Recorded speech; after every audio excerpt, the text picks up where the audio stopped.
नमस्कार, स्वागत है आपका मिड कैप बाजार में। मैं हूं पूजा त्रिपाठी और अगले आधे घंटे में अगर आपके स्टॉक से जुड़े कुछ सवाल हैं तो वो आप हमसे पूछ सकते हैं। सवाल पूछने का तरीका हम आपको कुछ ही देर में बताएंगे, लेकिन सबसे पहले मार्केट का एक चेक ले लेते हैं। आज एक्सपायरी का दिन है और शानदार तेजी निश्चित स्तरों से देखने को मिल रही है। इस वक्त निफ्टी में 9,000 के भी पार निफ्टी निकल चुका है। सेंसेक्स में अगर देखेंगे तो 350 अंकों की बढ़त इस वक्त देखी जा सकती है और बैंक निफ्टी में 220 अंकों की मजबूती के साथ इस वक्त कारोबार चल रहा है। तो शानदार तेजी लौटी है निफ्टी में। तेजी कहाँ है वो भी एक बार दिखा देते हैं आपको।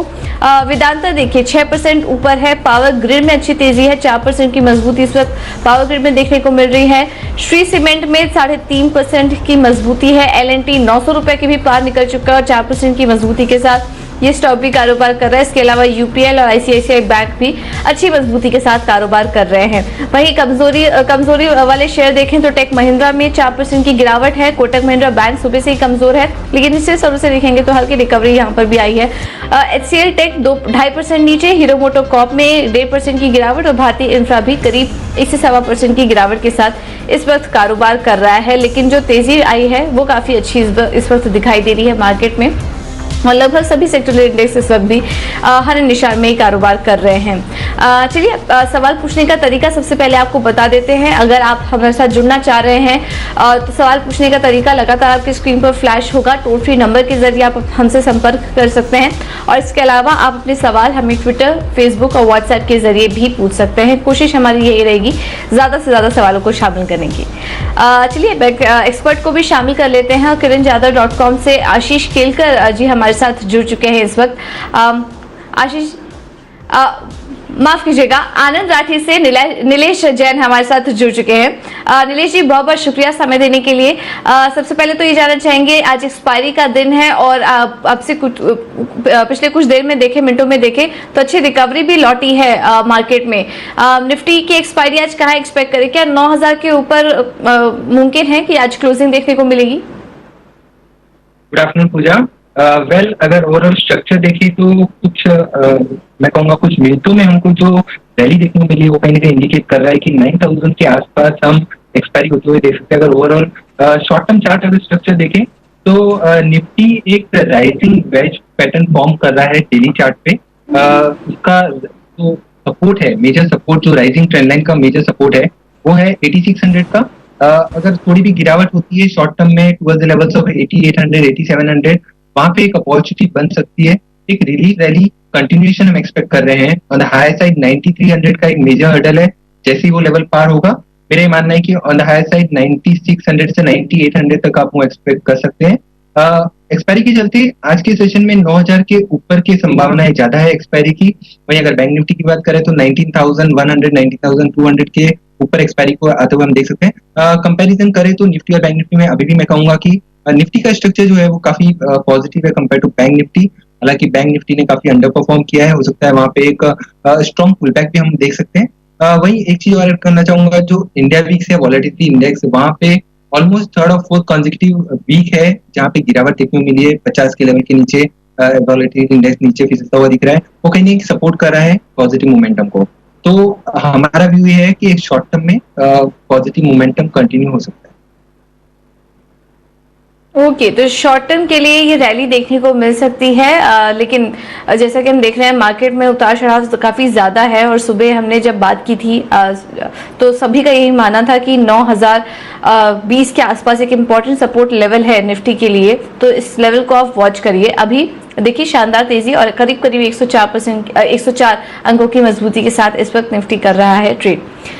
चलिए अब आपके भी सवालों को शामिल कर लेते हैं और कुछ सवाल जो हमें आ रहे हैं उस पर रुक करते हैं। लेकिन इस वक्त जो स्टॉक्स जहां पर की मोमेंटम काफी बन रहा है, पहले उस पर भी एक बार चेक ले लेते हैं। वेदांता एक बार देख लेते हैं, 6% मजबूत इस वक्त ये स्टॉक कारोबार कर रहा है और पिछले कुछ मिनटों में यहाँ पर भी शानदार तेजी लौटी है। डेज हाई पर ट्रेड कर रहा है इस वक्त वेदांता का स्टॉक। नीलेश जी क्या करना चाहिए वेदांता में? जिनके पास है वो क्या करें और फ्रेश खरीदारी की राय देंगे वेदांता में आप? पूजा, जैसे कि हम जानते हैं metal sector as a whole वहां पे काफी अंडर परफॉर्मेंस देखने को मिला था। अभी भी काफी ओवरसोल्ड है ओवरऑल मेटल स्पेस। तो जो पुल बैक होगा वो काफी स्ट्रांग होगा। तो वेदांता जो है एक प्रिफर्ड पीक हम कह सकते हैं ओवरऑल मेटल स्पेस से। टाटा स्टील भी एक अनदर पीक होगा। तो कंपेयर करें तो टाटा स्टील मैं कहूंगा इन लेवलों पर काफी बेटर है to initiate a long position. Vedanta में जो ऑलरेडी रैली हम देख चुके हैं, तो मेरा ही मानना है कि जिनके पास लॉन्ग पोजीशन है वो होल्ड करके रख सकते हैं। 81 का स्टॉप लॉस होगा, ऑन द हाई साइड 88 से 90 तक के लेवल हम एक्सपेक्ट कर सकते हैं। वही जैसे मैंने बताया कि टाटा स्टील है जिसके अंदर एक फ्रेश ब्रेकआउट आते हुए हमको देखने को मिला है, वहां पे करंट लेवल पे भी लॉन्ग पोजीशन इनिशिएट की जा सकती है। ऑन द हाई साइड 300 तक के लेवल हम एक्सपेक्ट कर रहे हैं और 275 का स्टॉप लॉस लगाने के समय। ओके तो ये रहा इस वक्त वेदांता पर आपको दे दी गई है। टाटा स्टील में भी हम देख रहे हैं सुबह से एक अच्छा मोमेंटम यहाँ पर भी दिख रहा है, तो यहाँ पर भी आप खरीदारी करके चल सकते हैं और वेदांता भी अच्छा दिखाई दे रहा है। चलिए अब आगे बढ़ते हैं और कुछ और स्टॉक्स जहां पर की एक्शन है उसमें एक जेके टायर। आज ऑटो एंसिलरी स्टॉक्स में हम देख रहे हैं कि काफी अच्छा मोमेंटम बना हुआ है। जेके टायर देखिए करीब 9% की बढ़त के साथ इस वक्त जेके टायर भी कारोबार कर रहा है। नीलेश जी, जेके टायर पे क्या सलाह होगी आपकी? जेके टायर की बात करें तो ऑलरेडी 10% का ऊपरी स्तर पर ऑलमोस्ट सर्किट लगा हुआ है, तो करंट लेवल पे तो कोई ट्रेड इनिशिएट करने की सलाह नहीं होगी। जिनके पास लॉन्ग पोजीशन है वो अपनी पोजीशन बरकरार रख सकते हैं। ऑन हाई साइड 54 से 56 तक का लेवल हम एक्सपेक्ट कर सकते हैं। वहीं स्टॉप लॉस लगाने की सलाह होगी 47 की। फ्रेश लॉन्ग इन लेवलों पर अवॉइड करने की सलाह। ओके तो फ्रेश लॉन्ग अवॉइड करिए। जेके टायर जिनके पास है वो बने रह सकते हैं इस स्टॉक में। चलिए आईटी स्टॉक्स पर भी फोकस है। विप्रो के नतीजे हमने देखे और उसके चलते देखिए कुछ आईटी स्टॉक्स में आज दबाव भी देखने को मिल रहा है। आज टीसीएस के भी नतीजे आने वाले हैं, क्या उम्मीद है ये बताने के लिए कुशल हमारे साथ जुड़ चुके हैं। कुशल बताइए।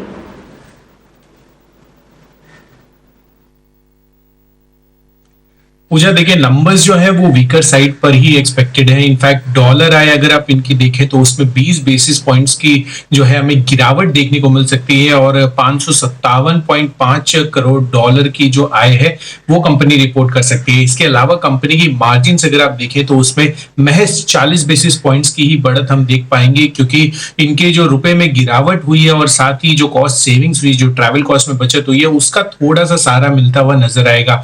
और नेट अगर मुनाफा देखेंगे तो वहां पे करीब 4% की ही बढ़त देखने को मिलेगी। अब देखना ये काफी इंपॉर्टेंट होगा कि आगे की जो रणनीति है, क्योंकि जो कोरोना वायरस का इंपैक्ट हुआ है तमाम इनके कारोबार पर अक्रॉस दी वर्टिकल्स, आगे के लिए उन लोग की क्या स्ट्रेटेजी रहती है, मैनेजमेंट उस पर क्या आउटलुक देती है, वो काफी इंपॉर्टेंट होगा। ओके तो ये रहा यहाँ पर टीसीएस में आपको दी जा चुकी माफ कीजिएगा, टीसीएस में ये अनुमान आपको दिया जा चुका है। जिस तरह से विप्रो के नंबर्स आए हैं उसको देखते हुए उम्मीद की जा रही है कि टीसीएस के नंबर से भी ज्यादा कुछ गाइडेंस की उम्मीद हम नहीं कर रहे हैं। इसके अलावा जैसे कि हमने आपको बताया कि आज आईटी स्टॉक्स फोकस में है और आईटी शेयरों में आज भारी बिकवाली देखने को मिल रही है। तो इस गिरावट की वजह क्या है ये भी हमें कुशल बताएंगे। सारी डिटेल्स उनके पास है। कुशल बताइए।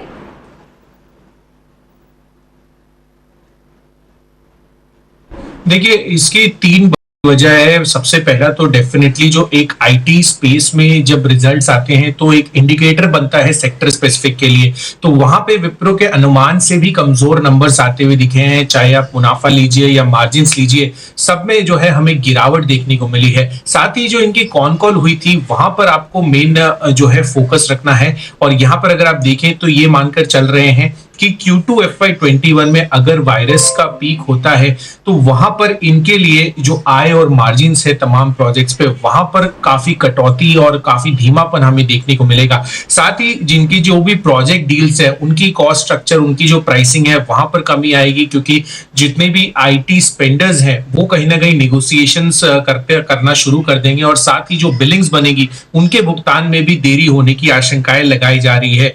इसके अलावा जो पर्टिकुलर आपको वर्टिकल्स पर नजर रखनी है जो सबसे ज्यादा इंपैक्ट हो सकते हैं इनकी कॉल में इन्होंने बताया, एक रिटेल, दूसरा ट्रैवल एंड ट्रांसपोर्ट और तीसरा जो ऑयल एंड गैस वर्टिकल है वहां पर सबसे ज्यादा इंपैक्ट जो है इनको देखने को मिल सकता है। और इसी वजह से अगर आप देखें तो तमाम आईटी स्पेस के लिए जो कहीं ना कहीं संकेत निकल कर आ रहे हैं वो यही आ रहे हैं कि FY21 की जो भी गाइडेंस ये जारी करेंगे या हो सकता है ना भी करे तो उसका इंपैक्ट जो है इन्वेस्टर्स पर पड़ता हुआ नजर आ सकता है। और साथ ही जितनी भी अमेरिकन कंपनीज है, पर्टिकुलरली 2 एक्सेंचर और कॉग्निजेंट का हम देख ही चुके हैं कि इन्होंने अपनी जो गाइडेंस है उसको विड्रॉ कर दिया है 2020 के लिए। और विप्रो का भी अभी हमने देखा कि Q1 की जो वो गाइडेंस देने वाले थे वो उन्होंने नहीं दी है। तो अब अंदेशा ये लगाया जा रहा है कि जो भी आगे आने वाले नतीजों में IT कंपनियां हैं वो हो सकता है कि अपनी गाइडेंस ना दे, और उनके लिए भी जो बिजनेस का इम्पैक्ट है जो कोविड-19 की वजह से हो रहा है वो कितना होता है वो इन्वेस्टर्स के लिए जानना बेहद जरूरी होगा।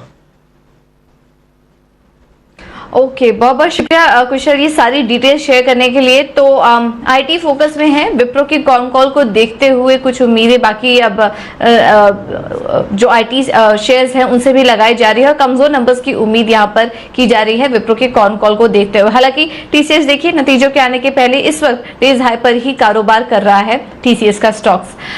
एक बार इस पर राय ले लेते हैं। नीलेश जी, क्या सजेस्ट करेंगे आप? आईटी स्पेस फिलहाल कैसा लग रहा है विप्रो के नंबर्स आने के बाद में, और नतीजों के पहले क्या टीसीएस पर कोई व्यू बन रहा है आपका? वेल पूजा जी, अगर हम overall IT as a space देखें तो विप्रो के नंबर्स के आने के बाद भी आज के सेशन में निचले स्तरों से एक रिकवरी देखने को मिली है। विप्रो भी अगर देखें तो पॉजिटिव टेरिटरी में आ चुका है, टीसीएस में भी ऑलमोस्ट डे हाई के आसपास ट्रेड हो रहा है। एक गिरावट के बाद से रिकवरी इंडिकेट कर रही है कि पॉजिटिव मोमेंटम है जो हाई साइड में थोड़ा बहुत कंटिन्यू रह सकता है। बट टीसीएस के नंबर जहां तक हम देख रहे हैं खराब आने की एक्सपेक्टेशन भी है, वहीं चार्ट पे भी इंडिकेशन दे रहा है कि एक मेजर हर्डल है 1800 का। जब तक 1800 का लेवल ऑन हायर साइड पार नहीं करेगा तब तक एक दबाव रह सकता है। ऑन द डाउन साइड 1700 तक के लेवल भी हम आते हुए देख सकते हैं। तो फिलहाल लॉन्ग पोजीशंस अवॉइड करने की सलाह होगी। अगर मिड कैप आईटी की बात करें तो एचसीएल टेक है जो एक आज के सेशन में गिरता हुआ नजर आ रहा है, बट एक मेजर सपोर्ट के पास ट्रेड कर रहा है। 450 का एक मेजर सपोर्ट है, 465 करंट सीएमपी है। यहाँ पे हम एक्सपेक्ट कर रहे हैं कि एक पॉजिटिव मोमेंटम कंटिन्यू हो सकता है ऑन द हाई साइड 475 से 490 तक का। ओके, ठीक है। तो ये राय आईटी स्टॉक्स पर आपको दे दी गई है। चलिए छोटा सा ब्रेक लेंगे यहाँ पर, लेकिन आप बने रहिए हमारे साथ क्योंकि ब्रेक के उस पर संदीप हमारे साथ जुड़ेंगे और देवांशी भी हमारे साथ जुड़ेंगी। संदीप से हम जानेंगे कि जो तिमाही नतीजे चालू हो चुके हैं क्या उम्मीद करनी चाहिए, और फार्मर क्षेत्र से भी जुड़ी कुछ अपडेट्स निकल कर आ रहे हैं ये बताने के लिए देवांशी हमारे साथ जुड़ेंगी एक छोटे से ब्रेक के बाद।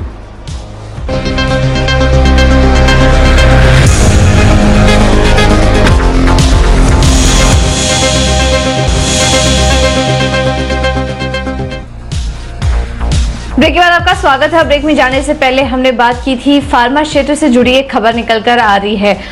HCQ यानी कि हाइड्रोक्सी क्लोरोक्विन को लेकर पिछले कुछ दिनों से काफी ज्यादा चर्चा हो रही थी और खबरें ये थी कि इस दवा का इस्तेमाल कोरोना के इलाज में हो सकता है। क्या डिटेल्स निकल कर आ रही हैं और क्या अपडेट है इस खबर से जुड़ी हुई, ये बताने के लिए देवांशी हमारे साथ जुड़ चुकी है। देवांशी बताइए।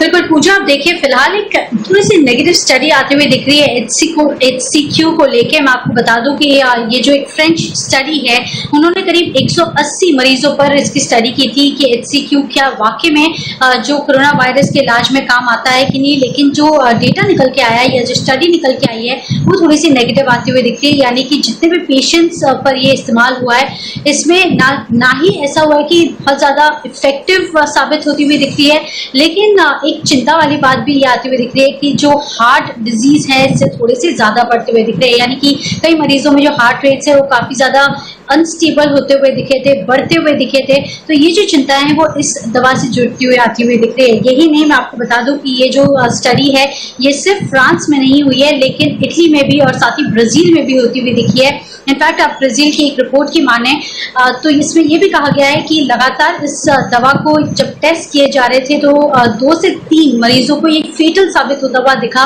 काफी ज्यादा खतरनाक साबित होता हुआ दिखा, और इसी के चलते उनको ये जो टेस्ट है वो रोकनी पड़ी थी, एक्सपेरिमेंट उनको रोकना पड़ा था। और इसी के चलते हम देख रहे हैं कि बहुत ज्यादा पॉजिटिव खबरें आती हुई नहीं दिख रही है। और ये केवल ब्राजील और फ्रांस में नहीं, लेकिन आप देखिए चाइना के मरीजों पर भी ये टेस्ट होते हुए दिखे हैं, ग्लोबल टेस्ट होते हुए दिख रहे हैं। तो बहुत ज्यादा पॉजिटिव खबर ये HCQ से रिलेटेड या फार्मा कंपनी से रिलेटेड आती हुई नहीं दिख रही है। ओके, तो ये एक अपडेट यहाँ पर निकल कर आ रहा है और इस पर हमारी नजर बनी रहेगी। जैसे ही कुछ और अपडेट्स आते हैं इस पर हम आपको डिटेल्स देते रहेंगे।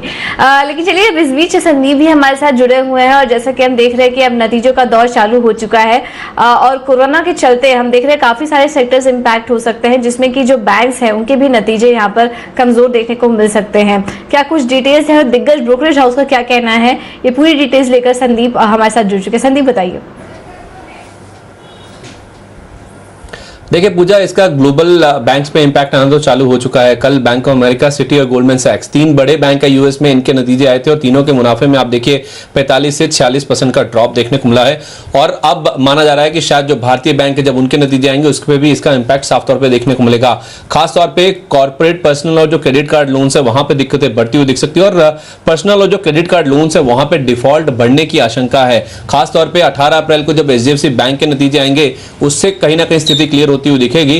और आपको मैं बता दूं, ये वो बैंक्स हैं, एचडीएफसी बैंक हुआ, आईसीआईसीआई बैंक हुआ, एक्सिस बैंक हुआ, जिनका कॉर्पोरेट में और खासतौर पे पर्सनल या जो फिर दूसरे लोन्स जो होते हैं उसमें काफी ज्यादा बड़ा एक्सपोजर है, तो उस लिहाज से वहीं पे ज्यादा हिट देखने को मिलेगा। और बड़ी आशंका ये है कि नंबर्स जब आएंगे तो काफी ज्यादा कमजोरी देखने को मिलेगी। और शायद यही कारण है कुछ ब्रोकिंग हाउसेस का भरोसा ऑलरेडी कम हो रहा है। मैक्वेरी ने अपने जो ईपीएस के अनुमान है निजी बैंकों के 35 से 40% काटे और टारगेट में 45% तक की कटौती करी है। वो ये कह रहे हैं कि FY21 और 22 में अनुमान ये है कि जो क्रेडिट कॉस्ट है वो करीब 200 बेसिस पॉइंट के आसपास रहने का अनुमान है। और आने वाले 1 से 1.5 साल बहुत चुनौती वाला, बहुत मुश्किल भरा हो सकता है। और निजी और सरकारी बैंकों की आय में बड़ी गिरावट का अनुमान है। तो उस लिहाज से देखा जाए आशंका यही है, जिस तरह से यूएस में हमने देखा, अब जो इंडियन बैंकिंग के भी जो रिजल्ट्स आएंगे उसमें इसका दबाव साफ तौर पर देखने को मिलेगा। ओके, तो बैंक्स के नतीजे कमजोर आ सकते हैं क्योंकि हम देख रहे हैं तो जितने भी ग्लोबल प्लेयर्स हैं उनके भी नंबर्स ऐसे ही आए हैं। 50% तक की गिरावट मुनाफे में देखी गई थी। और जिस तरह के भारत में हालात बन रहे हैं, बैंक से भी कुछ इसी तरह के नंबर्स दबाव में रह सकते हैं इस तिमाही के नतीजों में। बहुत बहुत शुक्रिया संदीप, ये सारी डिटेल्स हमारे साथ शेयर करने के लिए। और नीलेश, आपका भी बहुत बहुत शुक्रिया स्टॉक स्पेसिफिक रणनीति बताने के लिए और स्टॉक्स पर हमारे साथ चर्चा भी करने के लिए। तो मिलकर बाजार में मेरे साथ इतना ही, लेकिन आप बने रहिए हमारे साथ। अगला शो होगा मार्केट रडार। नमस्कार।